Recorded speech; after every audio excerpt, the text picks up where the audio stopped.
চাঁপাইনবাবগঞ্জে মাদকদ্রব্য নিয়ন্ত্রণ অধিদপ্তরের অভিযানে কুমিল্লা থেকে আনা ১৬ কেজি গাঁজাসহ ৫ জনকে আটক করা হয়েছে। মঙ্গলবার রাত ১০টার দিকে সদর উপজেলার হরিপুর বাজার এলাকার একটি ফিলিং স্টেশনের সামনে ঢাকা থেকে আসা একটি এসি বাসে তল্লাশি চালিয়ে ৩টি ব্যাগ থেকে ৮টি পোটলায় থাকা মোট ১৬ কেজি গাঁজা উদ্ধার করা হয়।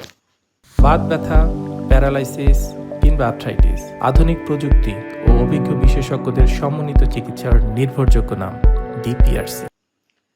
আটককৃতদের মধ্যে রয়েছেন জামাই মোহাম্মদ সুইট, তার স্ত্রী মমেনা খাতুন, শ্বশুর মতিউর রহমান এবং আরও ২ সহযোগী। প্রাথমিক জিজ্ঞাসাবাদে তারা জানান, কুমিল্লা থেকে গাঁজা সংগ্রহ করে চাঁপাইনবাবগঞ্জে এনে স্থানীয় মাদক ব্যবসায়ীদের কাছে বিক্রি করতেন। অভিযানের সময় আটক নারী আসামির সঙ্গে তার প্রায় ৬ মাস বয়সী ছেলে শিশুও ছিল।